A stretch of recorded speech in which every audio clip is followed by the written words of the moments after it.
Subscribe कीजिए असंग देव जी के YouTube चैनल को और नए नए वीडियो सबसे पहले देखने के लिए बेल आइकन को दबाना ना भूलें।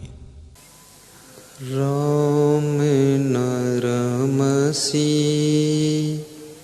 कौन दंड लागा,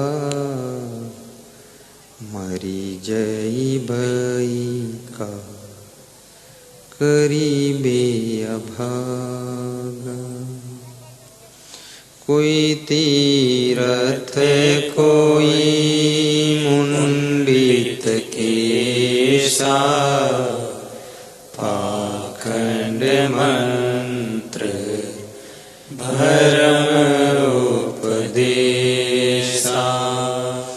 विद्या वेद पढ़ी करे हंकारा, अंत काल मुख आकई चारा।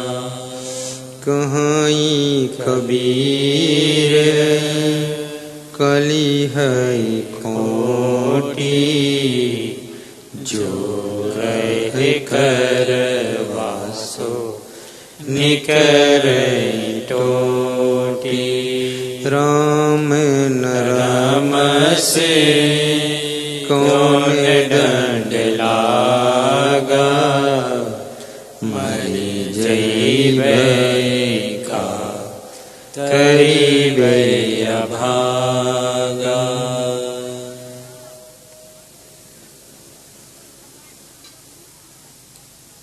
सदगुरु कबीर साहिब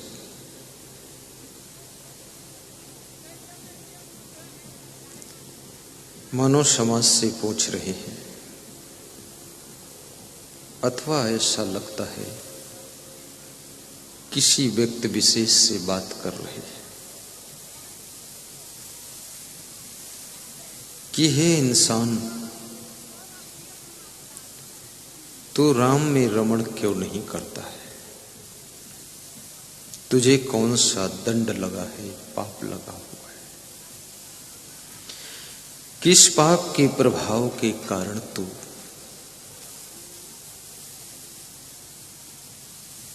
राम के रास्ते से विचलित होकर रावण की राह पर जा रहा है? राम में रमण करना क्या है? राम कोई बगीचा नहीं है जिसमें तुम घूमो, रमण करो, विचरण करो। राम में रमण करने का तात्पर्य है, एक तो राम वो है जो अयोध्या के महाराजा दशरथ के पुत्र है, वो राम है। दूसरा राम जो तुम्हारे भीतर आत्मा रूपी राम है, इसको भी राम कहा जाता है। अयोध्याधीश महाराजा दशरथ के पुत्र राम। इन पंक्तियों से उनकी भी स्मृति होती है। अगर उनको हम इस संज्ञान में लेते हैं तो राम में रमण करने का अर्थ ये है कि राम में जो जो अच्छे अच्छे गुण थे, उन गुणों को अपने अंदर ग्रहण करना ही राम में रमण करना है। और राम में कैसे रमोगे? जैसे राम में नम्रता थी, आप भी नम्रता में रम जाओ। नानक नन्हे होए रहो जैसे नन्ही दूब, सबई घास जरी जात है दूब खूब की खूब। सिख मजहब में गुरु नानक देव का नाम आपने सुना होगा। गुरु नानक देव कहते हैं कि कोई यदि तुमको अहंकार दिखाए कि मैं आपसे कम नहीं हूं, तो आप तुरंत उससे भी नन्हे हो जाओ। क्योंकि हनुमान जी मच्छर बन गए थे, छोटे बन गए थे। और नन्हे होकर के ही लंका में सफल हुए थे। जिसमें नन्हा बनने की कला है, सफलता उसको ढूंढती रहती है, और जिसके अंदर बड़ा होने का अभिमान है, वो सफलता के पास पहुंचते पहुंचते भी असफलता को प्राप्त करता है। नानक नन्हे हो रहो।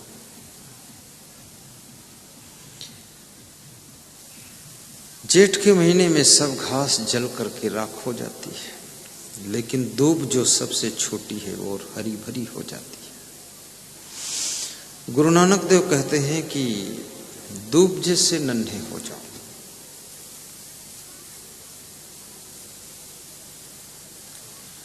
कबीर साहब ने भी कहा है, बड़े गए बड़ा पने रोम रोम अहंकार, सदगुरु की परिचय बिना चारों बरड़ चमार। लोग तुमको बड़ा माने, ये तुम्हारी शोभा है। तुम स्वयं अपने को बड़ा मानकर अकड़ दिखाओ, ये तुम्हारी सबसे बड़ी तौहीनी है, बेइज्जती है।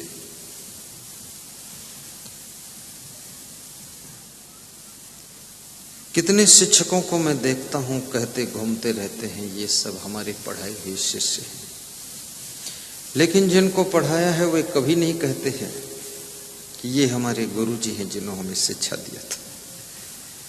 उस शिक्षक सब जगह यही बताता रहता है। उस शिक्षक की शोभा कम हो जाती है। जब तुमसे पढ़े हुए विद्यार्थी कहने लग जाए कि ये हमारे गुरुजी हैं, इन्होंने हमको पढ़ाया था, तब तुम्हारी शोभा आकाश की ऊंचाई को छूने लग जाती है। फिर विद्यार्थी भी तो बहुत खिलाड़ी होते हैं। एक विद्यार्थी अपने दादा के साथ में बाजार घूमने गया। सामने से उसका क्लास टीचर आ गया। दादा ने कहा तो छिप जा, तेरा क्लास टीचर आ रहा है। तो आज स्कूल नहीं गया है, छुट्टी ले लिया है। एक क्लास टीचर देखेगा तो बीमार नहीं है, घूम रहा बाजार में, तेड़े को पकड़ेगा कल, तू छिप जा। तो उस विद्यार्थी ने कहा कि दादाजी मैं न छिपूं, तुम छिप जाओ।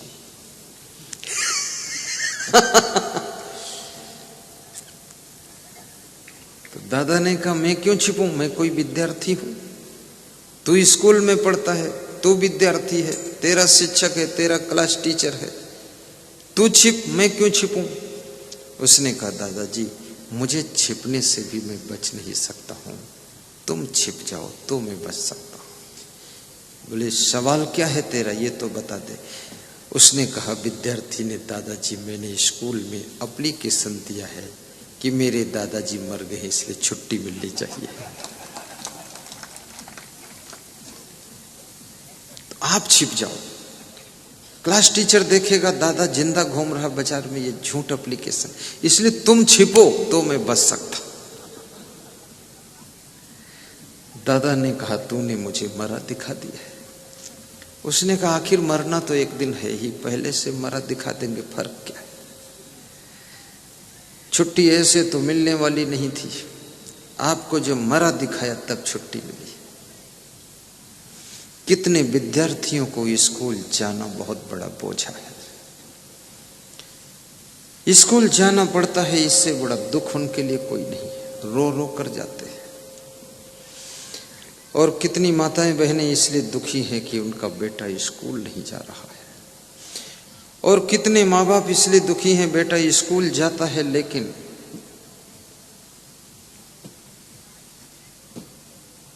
पढ़ने में मन नहीं लगा रहा है, हर क्लास में फेल हो रहा है।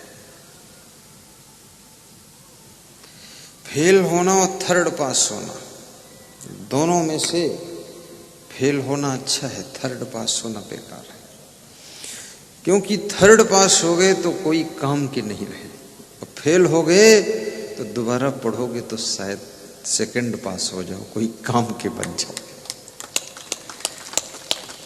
इसलिए यदि उम्मीद हो कि थर्ड डिवीजन आएगा तो पेपर को बिगाड़ कर फेल हो जाना, और पुनः उसी क्लास में फिर पढ़ना, और पढ़ करके second, good second, first class number ले आना।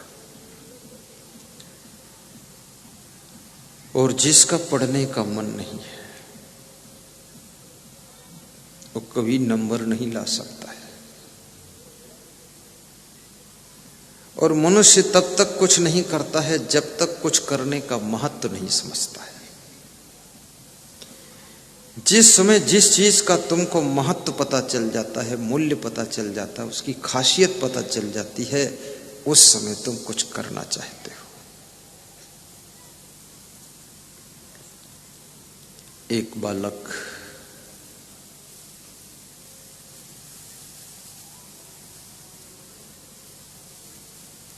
पढ़ने में मन नहीं लगाता है, स्कूल जाता है,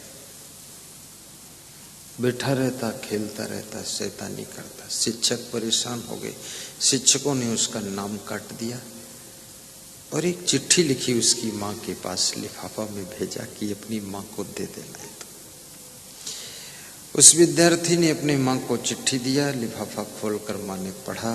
विद्यार्थी ने पूछा, माँ क्या लिखा शिक्षक जी ने?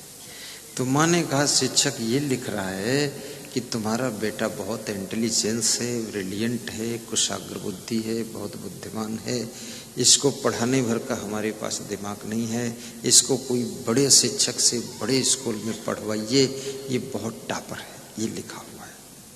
बड़ा होनहार बालक है। बच्चा बड़ा खुश हुआ और बच्चा एक दिन वैज्ञानिक बन गया और उसकी माँ मर गई।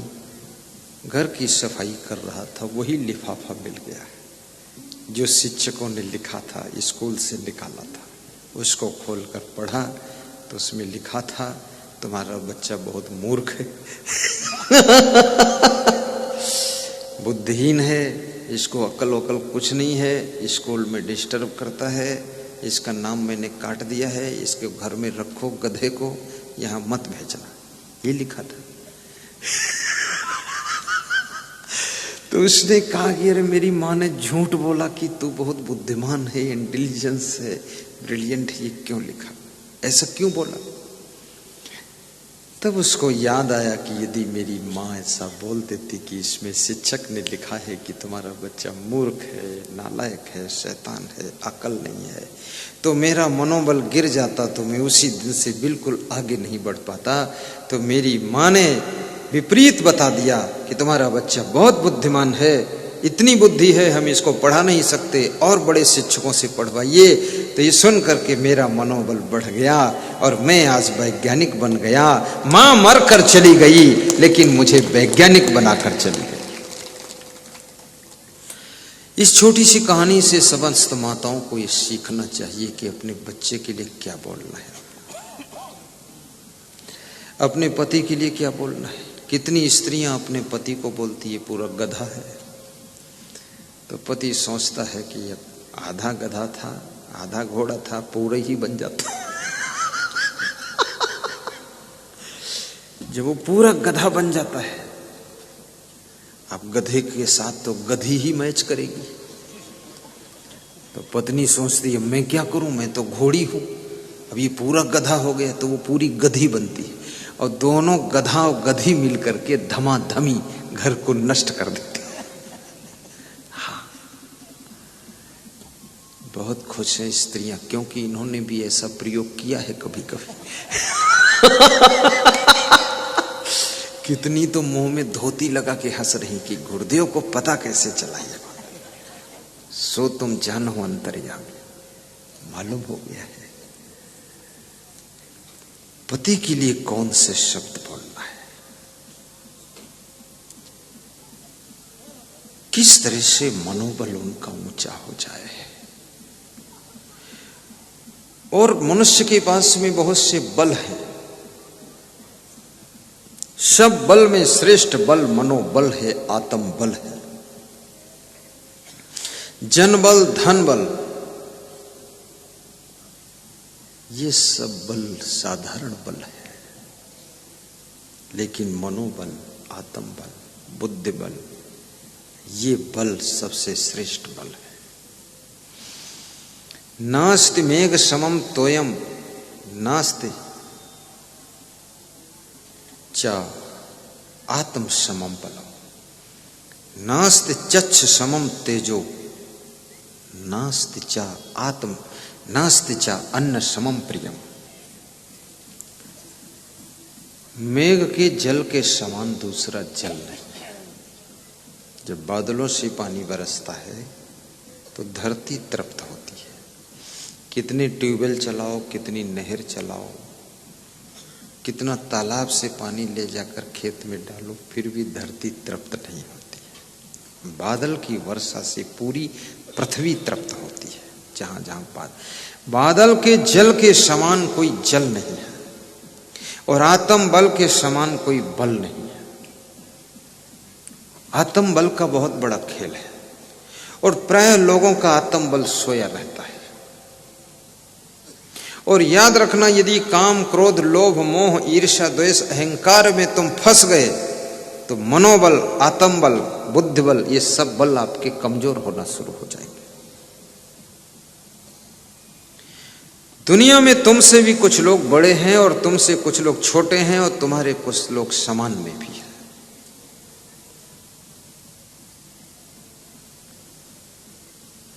आत्म बल।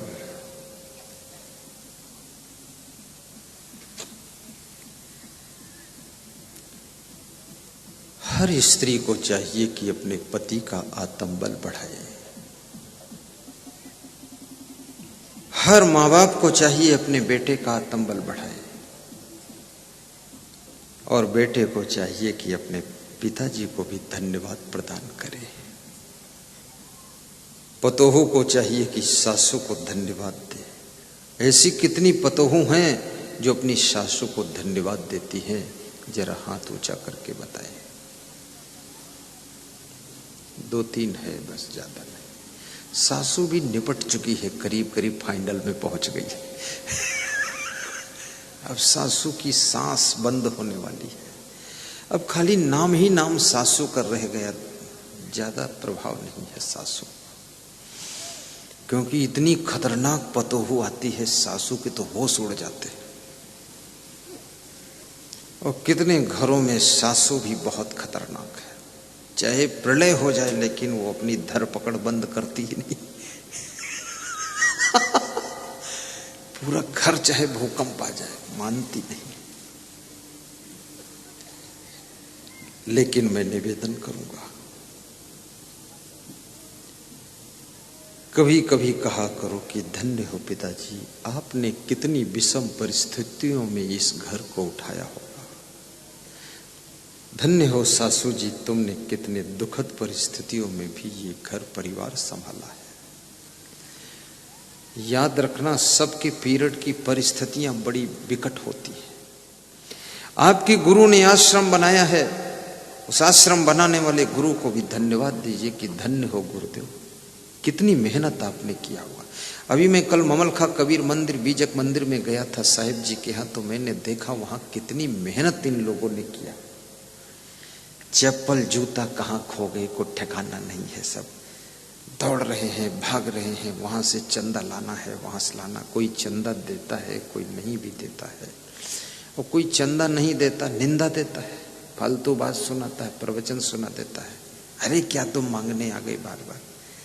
बार बार इसलिए मांगने आ गए, दे दो एक बार में पूरा, तो क्यों मांगने आएंगे बार बार? बुद्धू कहीं का, देता नहीं बार बार बताता। दे दो एक ही बार में, पूछ लो कितना खर्चा लगेगा, बता देंगे 80 लाख दे दो, दोबारा आ जाऊं तो बताना, ना आऊंगा ना आने दूंगा तुमको, हमारा काम हो गया, बात खत्म। बार बार आते, फालतू बात तुम करते क्यों? बार बार आना पड़ता है। ये चंदा लेने वाले लोग अपने मान सम्मान स्वाभिमान को फेंक करके नम्र हो करके समाज के हित के लिए, आने वाली पीढ़ी को आश्रम प्रदान करने के लिए, गांव को संस्कार देने का स्थल तैयार करने के लिए इतना कठोर कठोर बातें सह करके भी मांग कर आश्रम खड़ा करते हैं। आने वाली पीढ़ी को उन्हें धन्यवाद देना चाहिए, कहना चाहिए कि आपने बहुत धन्यवाद का काम किया है। बहुत बहुत शुभकामनाएं।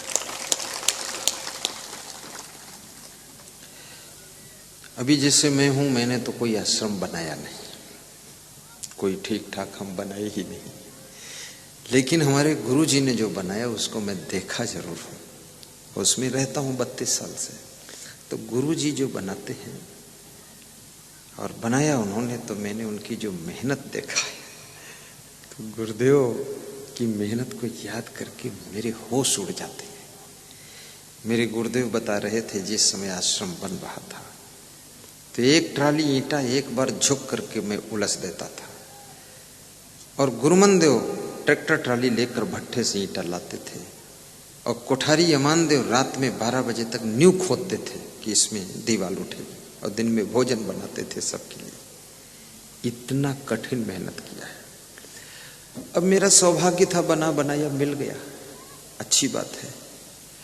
अब साधु संत हमारे साथ संख्या ज्यादा हो गई तो उसमें रहने की जगह कम है, तो ऐसा भाग्य रहा कि फिर भी नहीं बनाना पड़ा। अभी हमारे शिष्य लोग बना रहे हैं, हम बीच में फिर बच गए लफड़ा से।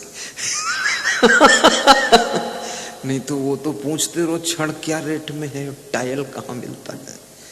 प्रारब्ध योग अच्छा था, नहीं तो खोपड़ी गंजी हो जाएगी इसमें। आश्रम बनाना कोई साधारण। अब हमारे शिष्य लोग बना रहे हैं, तो बनाते हैं, हम केवल उसका नक्शा पास करते हैं। Civil engineer, construction engineer, builders काम करता हूं। नक्शा पास कर देता हूं, और नक्शा पास करने में ही 4 इंजीनियर हमने रिजेक्ट किया है। यूपी वाला रिजेक्ट हो गया, फिर राजस्थान का पकड़ा, कुछ समझ में कम आया, फिर एमपी का पकड़ा, फिर गुजरात का पकड़ा। 4 इंजीनियर के दिमाग से नक्शा बना, और नक्शा बनाकर फुर्सत। आश्रम बनाना, घर बनाना, गाड़ी खरीद कर लाना, और इससे भी कठिन कार्य है बच्चों को जन्म देना, पालन पोषण करना, उनको संस्कार देना, और बच्चों को सही मार्गदर्शन देना सबसे कठिन कार्य है। और ये कठिन कार्य जिस तुम्हारे माँ बाप ने किया है, जिस तुम्हारे गुरु ने किया है, उनको शिष्य और पुत्र को धन्यवाद देना चाहिए कि आप महान हैं जो ऐसा कार्य किया। पतोहू कुछ न करे, अपनी सासू के पैर पकड़ ले और कहे सासू धन्य हो। घर जैसा बनाया वैसा बनाया कोई बात नहीं, लेकिन मेरे पति जैसा सुंदर आपने पुत्र पैदा किया, उस पुत्र को मेरा पति बना दिया, ये कोई कम नहीं किया। पुत्र तुम्हारा है, पेट में 9 महीने तुमने रखा, अब मेरा पति बना दिया। अब मेरे पास ये बुढ़ापे तक ड्यूटी देगा, बिना वेतन के गार्ड की तरह खड़ा रहेगा। जहां जाऊंगी साइकिल पर लाद कर ले जाएगा, रामडोल ताजिया। न फीस लेगा न टैक्स लेगा, और जैसी चाहूं वैसी साड़ी पहनूं। और मेरा पति तुम्हारी बदौलत मिला है, और इस पति के बल पर मैं क्या क्या कर रही हूं। ओंठ में रंग, बाल में रंग, गाल में रंग, पैर में रंग, नाखून में रंग, पेट में रंग, पीठ में रंग, रंग में रंग, पूरा घर हुआ तंग, छिड़ी हुई है जंग, रंगा रंग।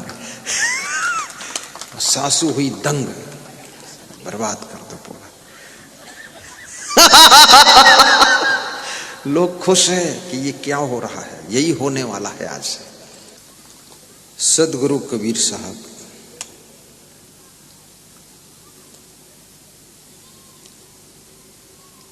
मानव समाज से पूछ रहे हैं, किसी व्यक्ति विशेष से लगता है बात कर रहे हैं कि तुम्हें कौन सा पाप लगा है जो भक्ति करने में इतना तुम दूर हो रहे हो। सत्संग में जुड़ना ही राम की भक्ति है, गुरु से मंत्र लेना वो भी राम में रमण करना है, परोपकार करना राम में रमण करना है, सेवा करना राम में रमण करना है, सफाई करना राम में रमण करना है, संतोष रखना, सरल रहना, विनम्र रहना, सहनशील रहना, गुणवान बनना, ये राम में रमण करना है। सदगुरु कबीर साहब कहते हैं आत्मा के जो गुण है, आत्मा का गुण है ज्ञान गुण, और ज्ञान में रमण करना आत्मा राम में रमण करने के समान है। वो ज्ञान किसको प्राप्त होता है? अभिमानी को ज्ञान कभी नहीं होता है। अभिमानियों को ज्ञान होने का ढोंग रहता है।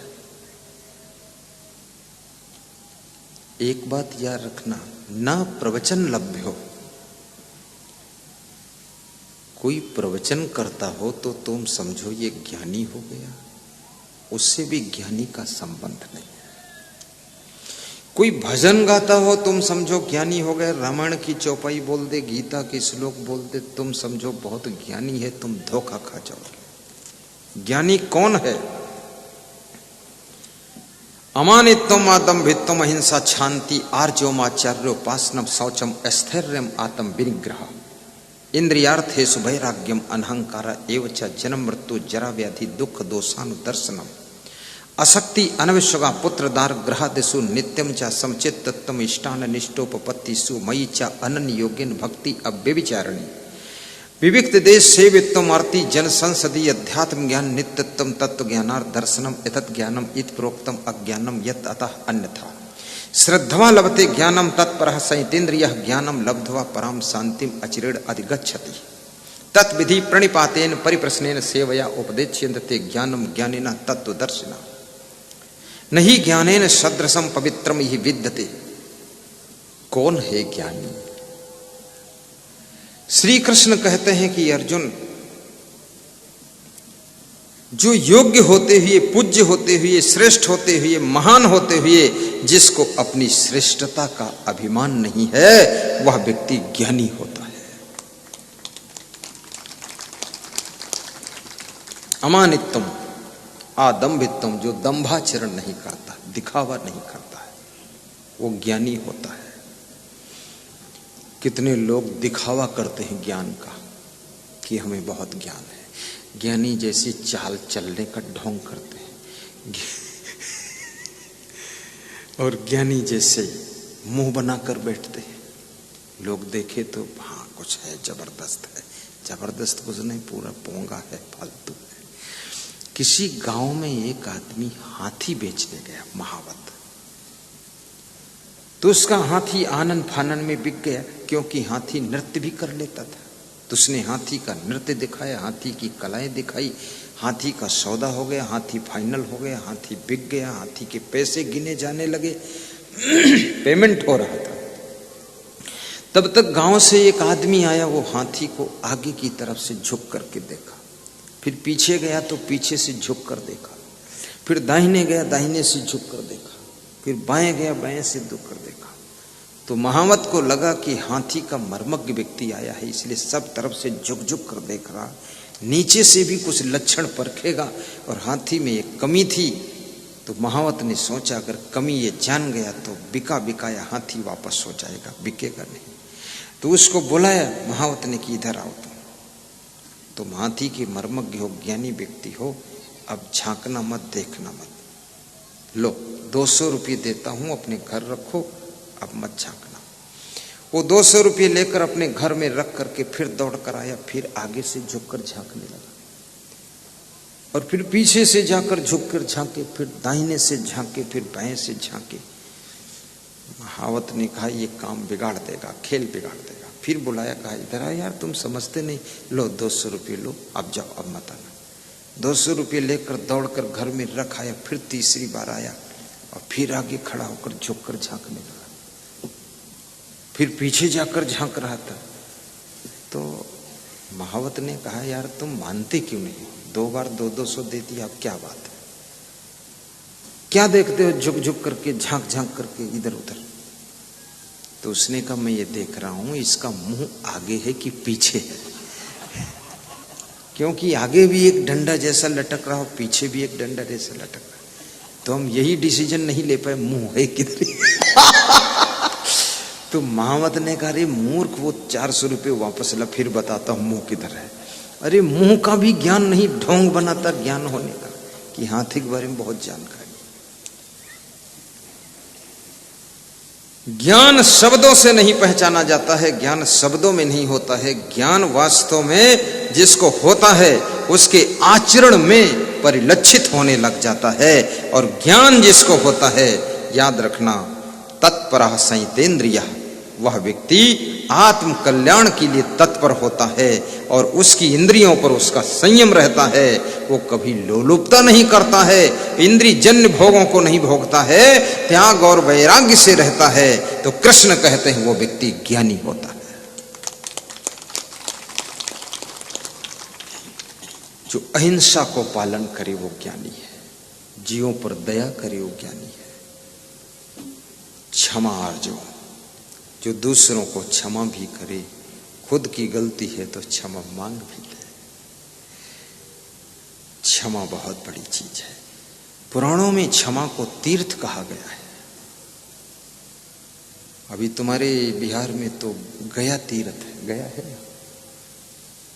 उत्तर प्रदेश में तो बहुत तीर्थ है, अयोध्या तीर्थ, हरि और वो प्रयागराज तीर्थ, काशी तीर्थ। जहां ज्यादा पाप वहां ज्यादा तीर्थ है। हाँ, एक तीर्थ पार ही नहीं कर पाएगा क्योंकि थोक में पाप करते हैं लोग। तो 3-3 तीर्थ, 6-6 तीर्थ। लोग सोचते हैं तीर्थ में स्नान कर लूंगा तो पाप कट जाएंगे।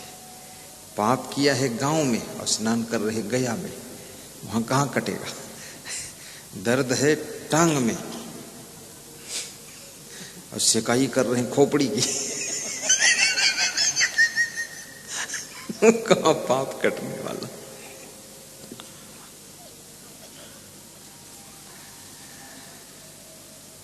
ज्ञान गंगा नहा लो प्यारे मना, ज्ञान गंगा नहा लो प्यारे मना, अपनी बिगड़ी बना लो प्यारे मना, अपनी बिगड़ी बना लो प्यारे मना। ज्ञान गंगा नहा लो प्यारे मना, ज्ञान गंगा नहा लो प्यारे मना, अपनी बिगड़ी बना लो प्यारे मना, अपनी बिगड़ी बना लो प्यारे मना। ज्ञान गंगा नहा लो प्यारे मना, ज्ञान गंगा नहा लो प्यारे मना। बोलिए सद्गुरु भगवान की जय।